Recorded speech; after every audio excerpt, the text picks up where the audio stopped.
Hey there, I am back with another deck review, and today we're going to be looking at Four Corners from Karl Gerich.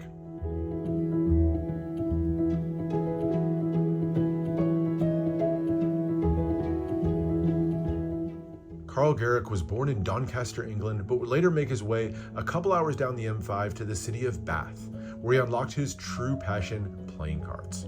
He studied at the Bath Academy of Arts and grew fascinated with the decks of the late 19th and early 20th century, from producers like Dondorf, Grimaud, Piatnik, and more.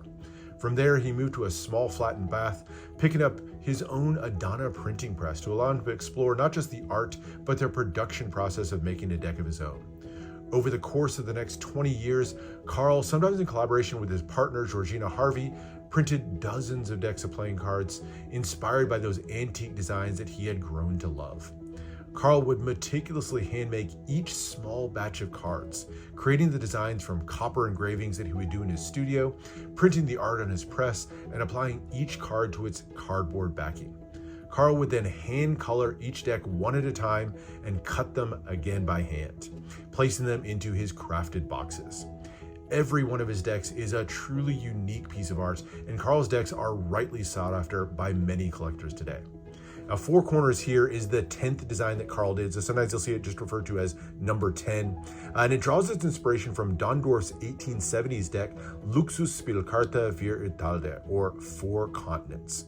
Now, I was actually fortunate enough to acquire this one from a close friend of Karl's, a fellow artist who lived in Bath herself and whose sister attended school at the academy with him. She received this deck as a gift from him, and now it finds its way to my own collection. And it's without a doubt one of the most prized pieces I own, and I'm excited to showcase it here on the channel. So let's get right into it.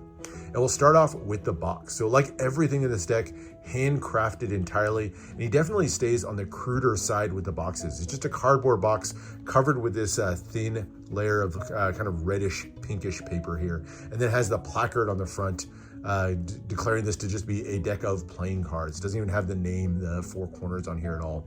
It does have the emblem here in the center with the moon, and it says handmade in Bath, England by Karl Gerich. This one, like a lot of his art, done with that copper engraving and just beautifully intricate all the way through. You can see my box definitely has a lot of aging to it, some aged spots on this one. So not in pristine condition anymore, but to be expected for a deck that's more than 40 years old and handmade. It is not your typical tuck box. Instead, it's just a two-part construction here. So you can just pull the top off the box to reveal the cards inside. And on the inside of the upper piece of the box, you can see it is signed by Karl himself, along with the date of the printing of the deck in 1984. Love the addition of the little strips of paper here with the aged spots. Kind of gives a marbled look to the inside of the box. And then you kind of pull out the cards here inside, and there's the bottom of the box. But beautiful overall, and I love the handcrafted feel of the whole thing.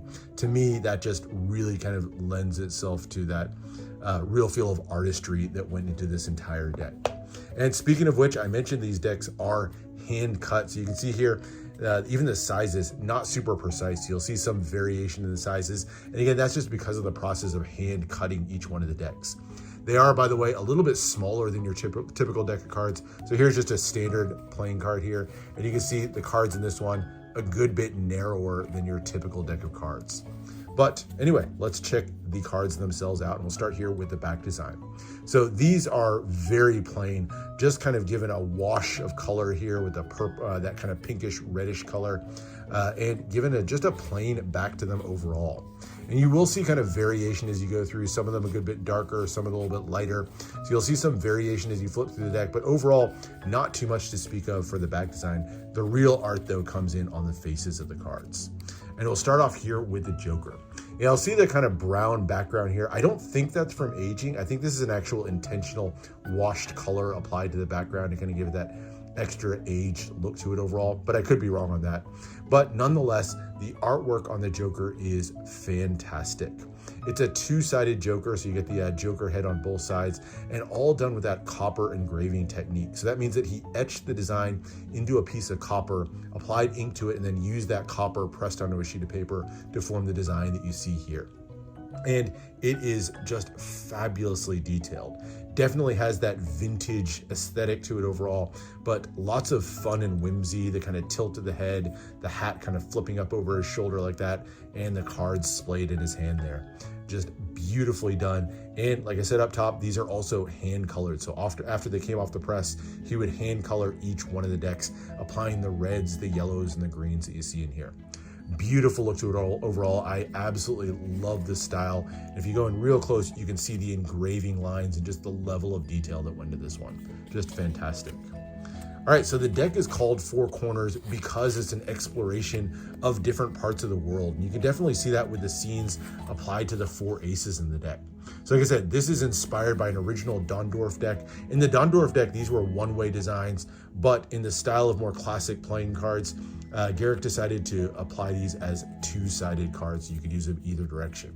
But either way, you've got the circle in the center here with the pip, so you've got the ace of spades here, and then beautiful scene depicted here. This one may be going into the Arabic world. You got the camel being led by his handler there, and then the buildings in the background. Love the vibrant colors of the scene on this one. Just a beautifully illustrated scene. The diamond here depicts, I think it's actually a statue in the original deck, but a look of Lady Justice here, the sword in one hand and the scales of justice in the other. And then the ace of clubs. Of course, in order to go to the four corners, you're going to be on a boat at some point, and so we have seafaring represented here as the ace of clubs, so the large ship with a smaller boat rowing off in the distance on the side. And then finally is the ace of hearts, kind of going with a little bit more of an Asian scene with a ruler riding on an elephant here off into the forest. This is probably my favorite of the four. I love the elephant kind of peeking its way out from behind the heart pip there. So beautiful, super intricate and detailed designs, and just taking fantastic inspiration from the original deck. All right, so the number cards on these are fairly plain, no indices in the corner, but you do have those hand-done spade pips there in the center, and you'll see little variations going from one to the next. So some of them a little bit larger, some of them a little bit smaller, again kind of reminding you that it's a completely handmade deck, which I absolutely love. So you get classic red and black cards, and of course this is a full deck, so all the way 2 to 10 on each one. The clubs definitely look the furthest departure from their more classic counterparts here, with the almost a cross look to those. And then there's your hearts. And you can see here the wash here. This is why I say the wash is probably not just aging. This one definitely looks like a little bit more intentionally applied bit of aging on the back there. All right, and then we get into the courts. And just like with the aces, the courts are taking us to all different corners of the earth. And so we'll see different characters depicted on each one of these. These are, I won't say true copies of it or any sort, but definitely inspired by the original Dondorf deck. So if you ever see pictures of the Dondorf deck, you'll definitely see a lot of similarities in the characters here, but Karl's kind of given them his own style on each one of them.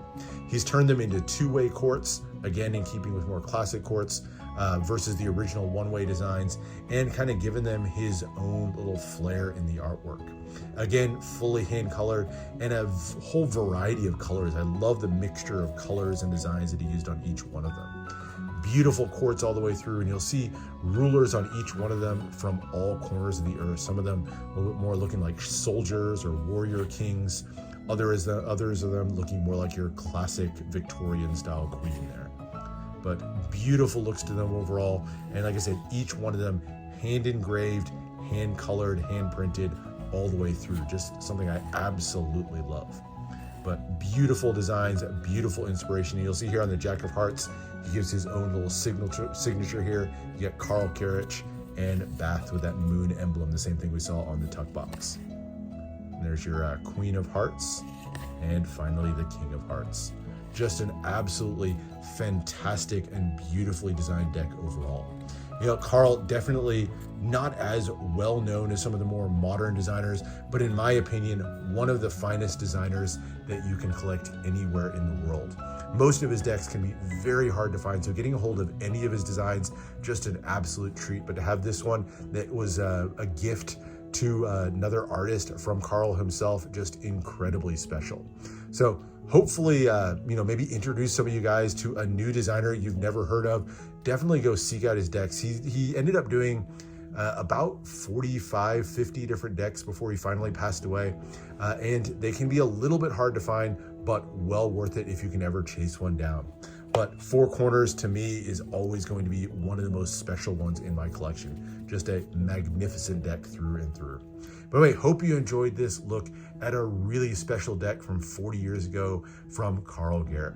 That's it for now. Make sure to subscribe for more deck reviews, more unboxings, and let me know what else you want to see. And I'll see you for the next one.